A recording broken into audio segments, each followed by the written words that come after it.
Police or nothing.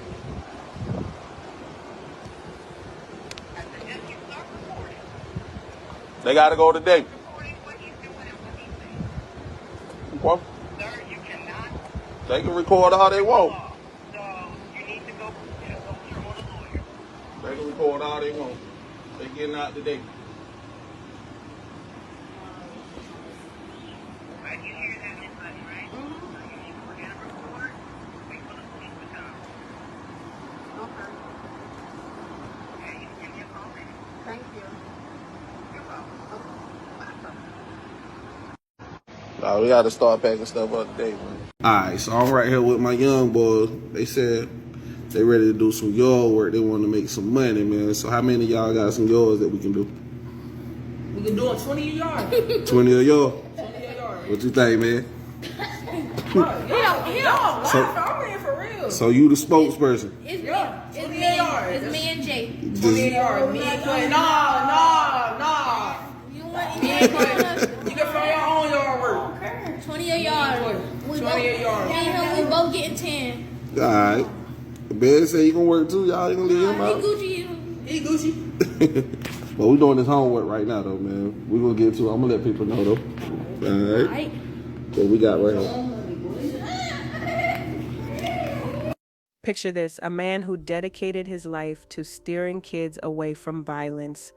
A man who spent years teaching young people that guns weren't the answer. A man whose nonprofit mission was literally to prevent the exact tragedy he was about to commit. On September 16, 2025, Dante Maurice Chestnut walked up to a rundown house in Wilson, North Carolina, pulled out his phone to record, then pulled out a gun and executed a mother and her son over 4 months of unpaid rent. The same hands that had mentored hundreds of at-risk youth, that had organized community cleanups, that had fed the homeless, those same hands would pull the trigger that ended 2 lives in cold blood. This is the story of how a community champion became a killer. Wilson, North Carolina sits like a contradiction itself. A small city of under 50,000 people, famous for tobacco and whirligigs, where everyone knows your name but poverty and violence lurk around every corner. The kind of place that breeds both heroes and monsters, sometimes in the same person. Dante Maurice Chestnut knew Wilson streets intimately. He'd grown up hard in this city, raising himself when others couldn't or wouldn't. The details of his childhood remain murky, but what's clear is that Dante emerged from that struggle with a mission.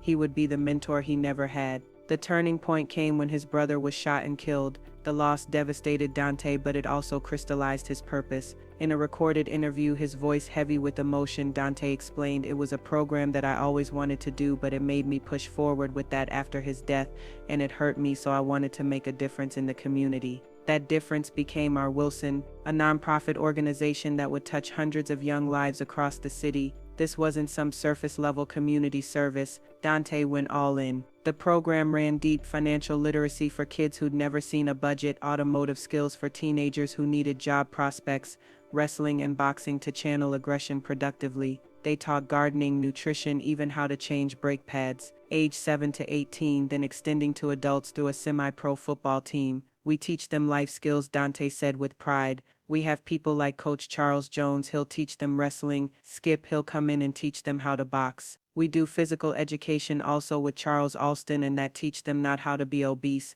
because we got a lot of kids overweight." The community noticed. Dante became the guy who showed up. Yard cleanups for elderly residents, toy drives during holidays, meals for the homeless. Parents trusted him with their children's futures. Kids looked up to him as proof that Wilson streets didn't have to define you. But Dante's relationship with authority remained complicated. He'd tangled with police before, beaten the charges, and wore that victory like a badge of honor. In his mind, he'd stood up to harassment, defended his brother, and proved the system could be beaten when you were in the right. The judge asked, "And you beat the charge?" An interviewer noted during his 2023 city council campaign.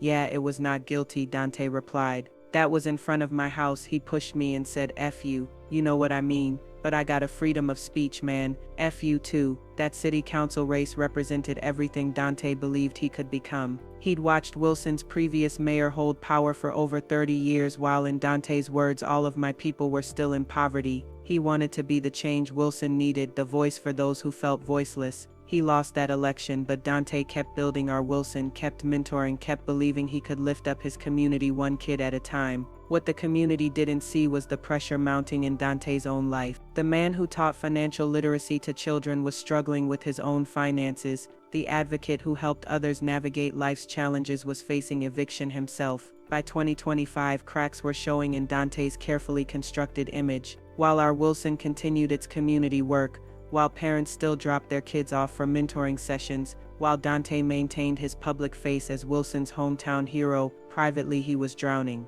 The rent payments had stopped coming. 4 months of unpaid rent stretched behind him like a growing shadow. But this wasn't just about Dante's personal financial struggles. He was also collecting rent for others, playing landlord to properties that were barely worth the paper their deeds were printed on. One of those properties sat in the 900 block of Washington Street, a house so run down that multiple windows were boarded up, a structure valued at just $48,000 in a city where even modest homes commanded more. Inside that house lived 44-year-old Natasha Latrice Sutton and her 21-year-old son, Avante Pender. 4 months. That's how long the rent had gone unpaid. 4 months of accumulating debt, of mounting pressure, of a situation that needed resolution. In a normal world, this would mean lawyers, eviction notices, court proceedings. Legal remedies existed for exactly this type of dispute. But for Dante Chestnut, the man who'd spent years teaching young people that violence wasn't the answer, those legal remedies apparently weren't moving fast enough.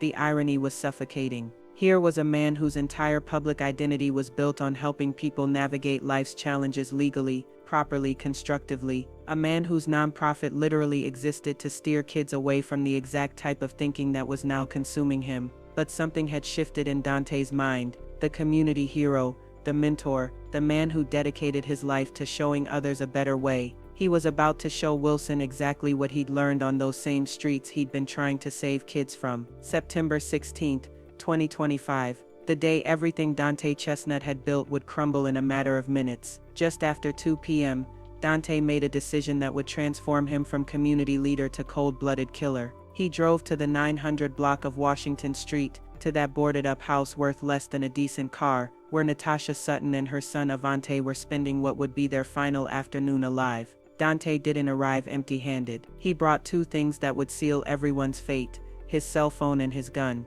The phone started recording first. In Dante's mind, this was going to be documentation, proof that he'd given them notice, evidence that he tried to handle things properly. The video would show the world that Dante Chestnut was just a landlord doing what landlords do. What the video actually captured was the transformation of a man. They got to go today. Dante's voice comes through the recording, firm but not yet murderous. The conversation that followed remains largely unknown. Those crucial minutes where words escalated into violence, where a rent dispute became a death sentence. What we know is that Natasha Sutton and her son Avante Pender were inside their home when Dante decided they talked enough. The gunshots came fast, rapid-fire explosions that shattered the afternoon quiet of Washington Street. Neighbors who heard the commotion described it as multiple shots in quick succession. Not the hesitant firing of someone acting in passion, but the deliberate shooting of someone who'd made his choice. Inside that house, Dante executed Natasha Sutton and her son Avante Pender. 2 lives ended over 4 months of unpaid rent on a $48,000 property, a mother and son who would never see another sunset, because Dante Chestnut had decided their time was up. But the violence wasn't finished. Tiffany Fogg, Natasha's sister, was also in the house. Dante turned his gun on her next, shooting her and pistol whipping her with the same weapon he'd just used to murder her family members. She would survive, but the trauma would last forever. Then came the moment that revealed everything about who Dante had become. After shooting 3 people, after killing a mother and her son, after destroying multiple families, Dante looked down at his phone and realized what he just recorded. He deleted the video. The man who'd started recording to document proper eviction procedures had just created evidence of a double murder. The delete button became his last desperate attempt to control a narrative that was already beyond saving. But this wasn't a movie. This wasn't some clever crime where the perpetrator disappears into the night. This was Wilson, North Carolina, where everybody knows everybody, where gunshots bring neighbors running, where cell phones call 911. The community that had trusted Dante with their children was about to learn that their hero was a killer. Wilson police responded to the shots fired call with no idea they were about to arrest one of the city's most recognizable figures. The scene that greeted them told a story of execution-style violence that seemed impossible to reconcile with the neighborhood's knowledge of Dante Chestnut. 2 bodies inside the house, 1 wounded survivor, and witnesses who couldn't believe what they'd just seen. The investigation moved quickly because Dante hadn't run far. This wasn't the work of a criminal mastermind. This was a community leader who'd snapped and was now facing the consequences. The evidence was overwhelming. Witnesses, a wounded survivor, the scene itself. But even as police placed handcuffs on Dante Chestnut, even as they read him his rights and loaded him into a patrol car, the community struggled to process what had happened. Taki, a farmer, whose children had participated in our Wilson programs, rushed to the scene as soon as word spread. "It's devastating that something like this would even be brought to our attention," she told reporters, her voice breaking with disbelief. A man accused of double murder now faces a new charge. Wilson police added a second charge for attempted murder for Dante Chestnut, as he accused of shooting 4 people yesterday. And tonight we are learning more about the victims. This is Natasha Sutton and her son Avante Pender. They were killed. WRAL's Heidi Kirk spoke with their family this afternoon. Heidi, their family really wants answers. Well, Lena, the big question that their family members who we spoke with today is, why would someone shoot and kill their loved ones? And that's a question that Wilson police officers here at the department in downtown Wilson have been looking into over the last 2 days. But at this point, we still don't know what the motive was. And of course, this is something that the family would really like to know. These photographs of Natasha Sutton and Avante Pender are some of the only living memories of this mother and son. Tatiana Rogers and Tyrone Brown say losing their mom and brother still doesn't feel real. Your heart is ripped out of your chest. I feel like somebody just stabbed me in my heart. A fate they say they never would have expected. I called my mama phone, called my brother, and nobody answered. And then I called my cousin, and she told me, something had happened to my mom and my brother. And that's when I found out that they were gone. Now it's hard to imagine not speaking to them again, especially their mom. We talk almost every day. I didn't get my phone call this morning. And she's always been the backbone through everything. She's the glue. And it hurts. They say their mom, her husband, and brother had just moved into the apartment on Washington Street. Their landlord, Dante Chestnut, is now accused of shooting them, along with their aunt.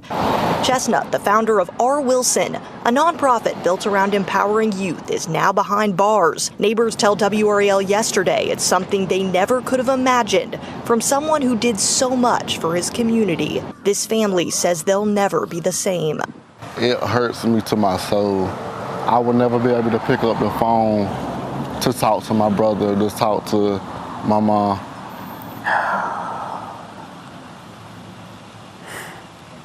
I'm truly just lost for words. Now they're looking ahead for answers as to why.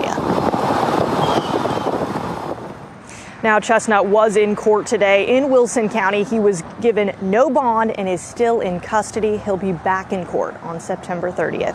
Heidi Kirk, WRAL News, live in Wilson County.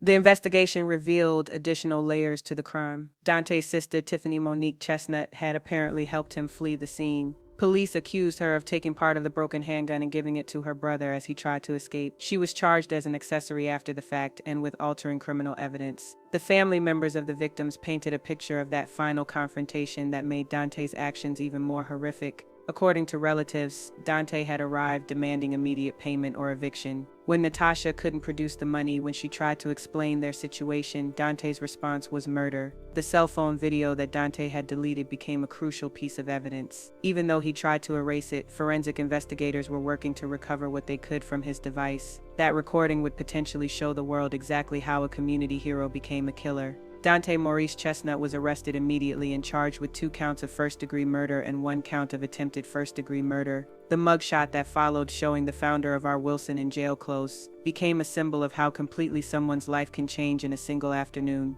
He was held without bond in the Wilson County Detention Center, the same justice system he'd once beaten in court now holding him for the most serious charges possible. The man who'd bragged about being found not guilty in his previous police encounter was now facing potential life in prison or death.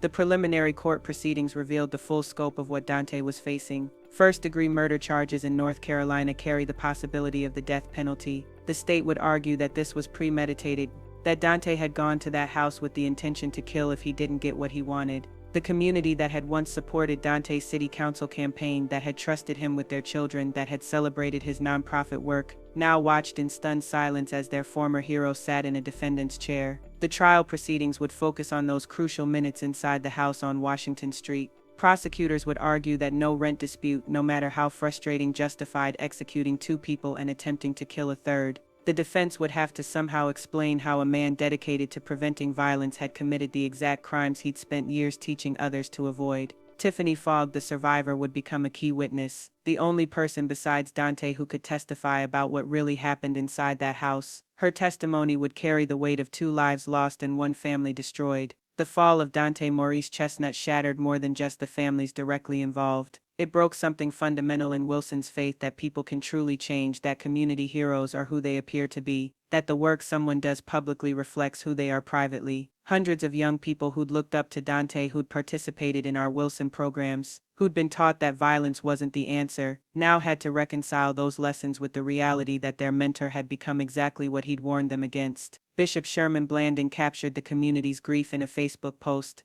There's a lot of people who don't understand why, don't understand what happened. The unfortunate reality is some of us may never know, but in moments like this no one wins. It just leaves a big hole in the community. The irony remains inescapable. A man who dedicated his public life to steering kids away from gun violence had used a gun to murder 2 innocent people over money. The same hands that had taught financial literacy, that had organized community cleanups, that had mentored at-risk youth, had pulled the trigger that ended 2 lives. Shatira Barnes, mourning her family members, said what everyone was thinking. Even if Natasha owed money or whatever the case was, that wasn't it. Violence and her death wasn't it. Our Wilson, the nonprofit that had touched hundreds of lives, would forever be associated with the man who destroyed 2 families in a moment of violence. The programs would end, the mentorship would stop, and Wilson would be left to wonder how they'd gotten it so wrong about someone they trusted completely. Dante Chestnut sits in jail today, waiting for a justice system to determine his fate. The community leader who'd once fought eviction notices for others now faces the ultimate eviction